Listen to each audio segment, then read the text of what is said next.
Swastiastu.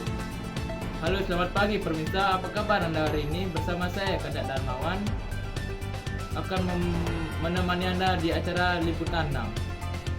Berita pada hari ini yaitu mengenai konflik pembakaran pembangunan villa mewah Nirwana yang berada di dekat Bukit Gumang yang bertepatan di Desa Bukbuk, Karangasem pada tanggal 30 Agustus 2023.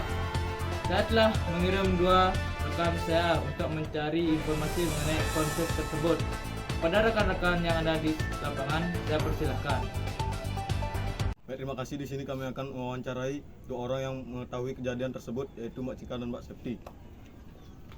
Dan pertama yaitu sejak kapan sensitivitas antar kelompok terjadi? Awalnya hubungan antara kelompok tersebut baik-baik saja, tetapi setelah pembangunan villa besar yang berdekatan dengan kawasan tempat suci tersebut, akhirnya terjadi percekcokan antara warga dan proyektor tersebut karena kesetujuan warga tentang pembangunan tersebut. Karena pembangunan tersebut yang masih berdekatan dengan kawasan tempat suci yang merupakan tempat persembahyangan bagi umat Hindu, sehingga terjadilah aksi pembakaran pada tanggal 30 Agustus 2023. Baik, pertanyaan selanjutnya, bagaimana kronologi awal mula terjadinya konflik? Awal mula kronologi tersebut dimulai dari aksi demo warga Desa Bubuk yang menolak pembangunan villa tersebut karena dianggap melanggar izin serta kawasan tersebut masih merupakan tempat suci, sehingga ratusan warga melaksanakan demo tersebut awalnya di tempat lapangan Alot, Jalan Ngurah Rai, Amlapura. Ratusan warga menggeruduk tempat pembangunan villa tersebut. Setelah ratusan warga sampai di tempat tersebut, akhirnya ratusan warga tersebut mendobrak paksa pintu seng yang saat ini masih berbentuk proses pembangunan.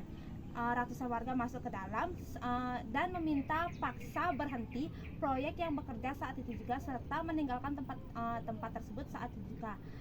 Bahkan warga yang merasa kesal pun membakar sejumlah bangunan yang masih berbentuk beton.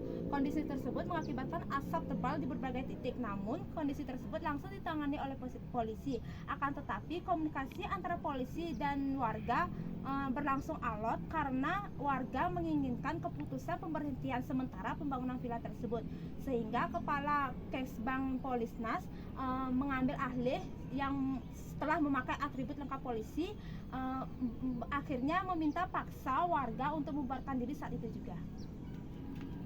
Baik, pertanyaan selanjutnya, bagaimana perkembangan konflik yang terjadi saat itu? Baik, kami rasa sudah baik-baik saja karena polisi sudah menangani kasus tersebut, sehingga warga tetap memperingati proyek tersebut agar tidak melanjutkan pembangunan tersebut, karena pembangunan tersebut merupakan kawasan tempat suci bagi umat Hindu untuk melaksanakan persembahyangan, sehingga polisi mengamankan proyektor tersebut di tempat pembangunan villa tersebut agar tidak dilanjutkan.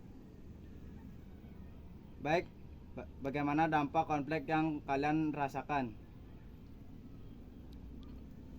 Dampak yang ditimbulkan dari aksi pembakaran tersebut yaitu kerusakan lingkungan dan tanah. Karena dari pembakaran tersebut akan menyebabkan kerusakan lingkungan dan alam serta merusak pemandangan alam di kawasan tersebut.